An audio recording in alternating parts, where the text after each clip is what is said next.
We made it to July. Hi everyone, it's me, Miss Jenny, and today we have something a little bit different. We're going to be talking about movies. Ooh, ah. In case you didn't know, I like to watch movies. It's just a fact. I like it a lot.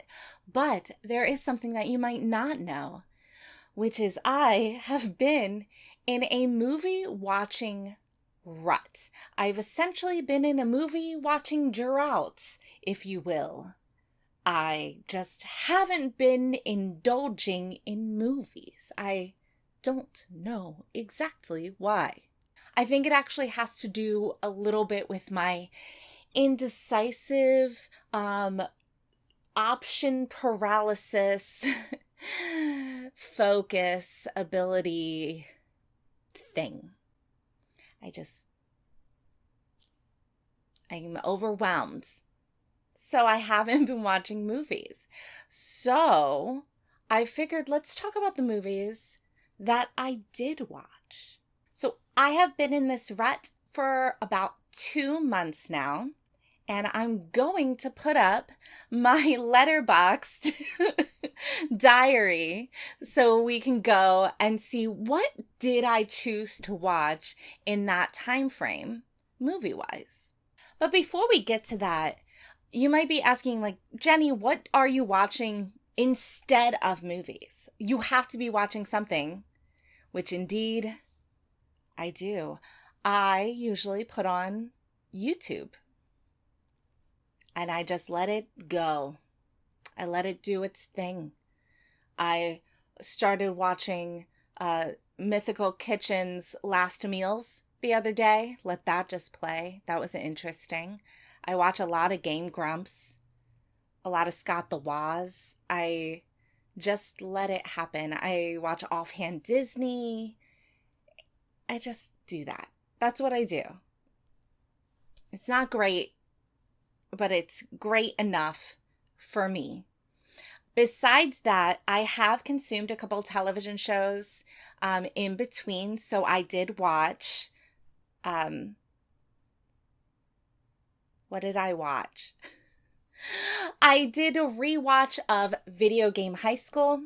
I did a rewatch of The Guild, and I just watched for the first time Primeval: The New World, which is the American spinoff from the original UK version of Primeval. If you would like me to talk about those television shows, let me know in the commentos below those. Okay, so let's talk about May. May. I consumed 4 movies in May. Just 4. And looking at my list, only one of them was new to me. The other 3 were rewatches, and 2 of them are technically YouTube musicals. But they count because they're in Letterboxd. So the first thing I watched was Twisted. This is a musical from Star Kid. You know, those people that I really like that are working on something right now called Cinderella's Castle. I'm so excited to watch it. Anyway, so Twisted is the Wickedification of Aladdin. So it is from the viewpoint of Jafar, and he's not a bad guy. What if Aladdin was a bad guy? It's pretty excellent. I think it's one of the best ones that they've done, and I will rewatch it whenever I feel like it, which obviously I did in May. So I could actually rewatch it right now. It's pretty good. Everybody should go watch it. All of these things, you guys should just go watch them. Okay, the second thing I watched was actually the same day, if you notice my thing. It's the same day. Was Holy Musical Batman. This is also by Team Star Kid. It was one of their earlier musicals that they put up on YouTube. It is quite fun. It is what happens if, all of the superheroes are just around and things happen and they sing and stuff. And Batman's very broody and he gets his sidekick, Robin, and everybody hates Robin. And, but they bond because they're two orphans and then they become best friends. It's not as good as Twisted. It just isn't. But it has some good stuff in it. I then, later, not on the same day, watched The Longest Yard, which for me is a comfort movie. It is the remake of A Longest Yard, the one that came out in the aughties with Adam Sandler and Chris Rock. And Burt Reynolds shows up, which is good because he was in the original. I don't know what it is about this movie. I'm not into sports. I'm just not. And I will stand by my statement, even though I keep getting hate online for it, is that I think that this was Adam Sandler's best football movie. And I know that means I like this better than The Waterboy. But it's true. I like it better than Waterboy. I actually am not sure why. I think maybe because it's more of an ensemble piece. It's about a football player who was like essentially kicked off the NFL for what they call shaving points, which essentially, from what I understand, is like rigging a game somehow. I don't know how. I haven't figured it out. But because of that, he's, he goes and gets into some mess and he's put in jail. And then the jail guy recruits him into a special jail. I'm doing a really good job describing this movie. The jail guy recruits him, the warden recruits him into his jail because he thinks that he can help him coach his guard team. I don't know why there's a guard football team in this thing, but there is. And he's recruited all of his guards from being ex-football players. So he has a stacked house, but he wants him to help. But Adam Sandler doesn't want to help. He just wants to do his time. But, eventually he's going to have to help. And what does he suggest? He says, let's do a tune-up game, meaning that you go up against a team that you know that you're going to win against, and it boosts morale and all of that jazz. So he makes a team out of the convicts, and it's ragtag and great. Yeah. That's essentially this movie. And then they play football. I really like the soundtrack. I think that's why I like the movie. No, it's because I like football. Obviously. That's football. The last movie I watched in May was the one that I hadn't seen before, and this is Theater Camp. This is a mostly improv movie that was based around experiences that Ben Platt and others had at a theater camp called Stage Door. Obviously with more extravagance and things of that nature. It was good. It was jarring to watch because of the improv nature of it. It has a lot of awkward things that go on a little bit too long for my liking, but overall, I liked it. My personal favorite theater camp movie is Camp, and nothing will take that away. So, sorry, Theater Camp, you just weren't as good.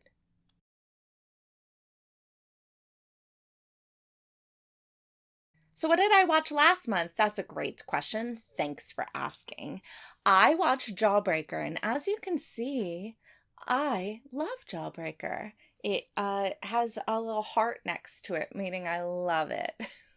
I have seen this movie a multitude of times. I used to have it on VHS back in the day before I finally got it on Blu-ray. Blu-ray? Did I get it in Blu-ray? DVD. I have it on DVD. I don't have it on Blu-ray. Woo! But I love this movie. I think that it is, a lot of people say that this movie is like Heather's, Jawbreaker, Mean Girls. Like a lot of people do this, right? It is about a group of friends who kidnap their friend on their birthday, like you do, and go and take them to like stuff their face full of pancakes. Ooh, you know, that, because that happens. That's what girls do. But one of them decides when they gag her, they put a jawbreaker, the candy, in her mouth. A jawbreaker is like the size of a small baseball, in her mouth, and put tape over her before they throw her in the trunk. And things happen where she no longer is with us. It's not great. It's not great. So the movie essentially is like these friends trying to cover up the fact that they accidentally killed their friend. And there's a lot of like mean, malicious, evil stuff that happens, in the hierarchy of school and all. And then in walks this character named Fern Mayo. Amazing name. She overhears all the things. And so they essentially like convince her not to tell by making her popular, making her one of them. Very interesting. Fern is played by Judy Greer, who I read her bio not that long ago. I believe it's called I Don't Know Where You Know Me From. I think. I don't know where you know me from. Excellent. If you guys can, you should read it. It's wonderful. I listened to the audiobook. She audio books it. Narrates it. She narrates it. And it's very good. Anyway. So her characterization from going from this mousy thing, this like mousy girl, to this like blonde bombshell is insane. I love it so much. It's such a good arc. The whole movie is a good arc. I just watch this movie. If you want fashion in the late 90s, this right here. It has like, not only does it have like fashion, it has like the Donnas play at their prom, and like it just has a little bit of everything. It's very good. The soundtrack's also very good in this one. So I watched Royal Treatment again. It's a Netflix movie about a hairdresser from New York who gets invited to whatever country that's made up in this Netflix world to do the hair and makeup for this royal wedding. And then obviously romance ensues, that whole thing. I I love this movie too. It's very cliche. It has a Hallmark feeling, but like a little bit more wacky, just because like the assistants are big characters and I really enjoy them. I like I don't know, I just like the storyline of like the prince not knowing that across the tracks isn't dangerous, and like then they help the community, and it's nice because the romance isn't just off the bat. They have a not necessarily good meet cute, like it is at first and then it isn't. You have to watch it to know what I'm talking about. But I like the whole, I like it. I'm going to say that a lot in this video. I'm so sorry. So the big movie I watched this month in June was Hedwig and the Angry Inch.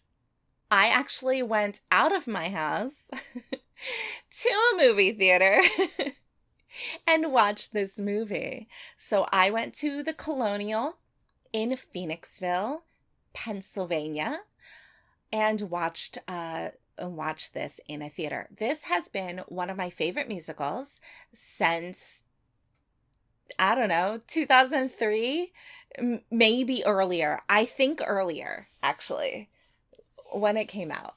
2001, 2002. I don't know. I've loved this. And I say the musical came out, I mean the movie version of the musical. I know the musical had its run on off Broadway. So not I didn't see it. I was a little Jenny. So when the movie came out, I loved the movie. Its storyline is excellent. It's kind of like a finding yourself musician storyline, and it uh lent me to like learn who Michael Pitt was, and I fell in love with him. Surprise, surprise. Who could not like him? He played Tommy Gnosis. I mean, his character's kind of a jerk, but like his face though. He's one of the reasons why I watched The Village. Even though I don't like scary movies, I went to the theater and watched it because I saw he was in it. Judy Greer's in that one too. It's a good time. This has such an excellent soundtrack. If you could go and listen to any song off the soundtrack a la carte, I would say listen to The Origin of Love. I think it's beautiful. If I ever got a tattoo, I would get the Origin of Love tattoo. I've been saying it since the beginning of time. I just don't like any part of my body enough to do so. Maybe one day. Who knows? So my experience going to see this movie for the first time ever for me in the theater was a dream come true. Granted that there was a human who sat in front of me that was having the time of their life, but that didn't necessarily make it a great viewing experience for everyone in the orbit of this person. So they were very loud, and it was uncomfortable. But overall, a great experience. I'm really excited because I will be heading back to the Colonial, for those of you who know, to enjoy Blobfest. Actually, this weekend. I will be at Blobfest this weekend. So if you're going to be at Blobfest and you're watching this, come say hi. I'll be there.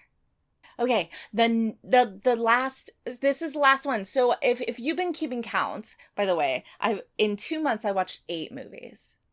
8. I watched 4 in May and 4 in June. So the last movie I watched in June was another rewatch.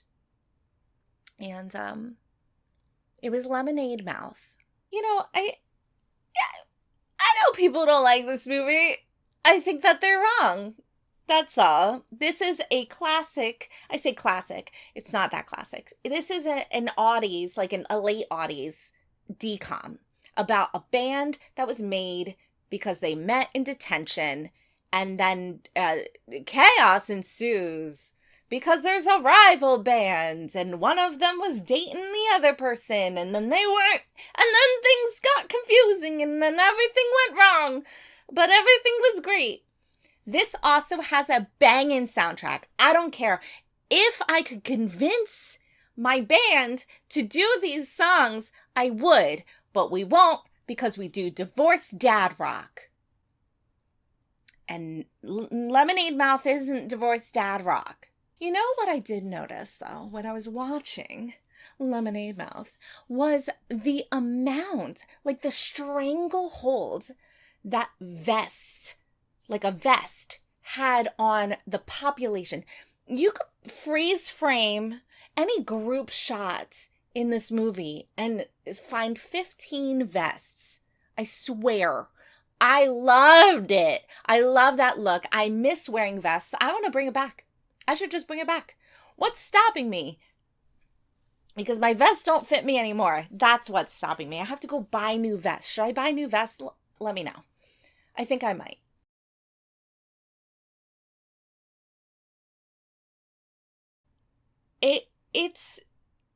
It's about a week into July. And I have not watched any movie. I started watching a movie today, and I might finish it tomorrow, but it was The Fast and the Furious Tokyo Drift. I saw it in the theater like multiple times. But I hadn't seen the first two when I saw it. I've seen the first two now, but like I hadn't when I saw it in the theater. I can't.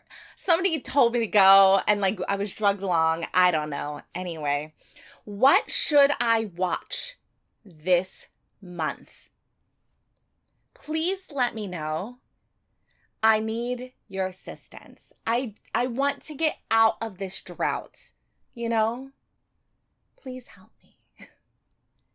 Did you guys enjoy this at all? If so, let me know in the commentos below those. I would love to just ramble about the things that I watched before. If you would like a whole year, like what did I watch, January through April, let me know. I could do that. That could be fun. A little quick recap of all the movies that I've watched this half of the year. But yeah, I'm gonna stop rambling and I'm gonna go. I hope you guys had as much fun as I have. I still have only this finger painted. If you watch my short, All right. Oh, and follow me on Letterboxd. It's just Jenny Kopcho. Okay, bye.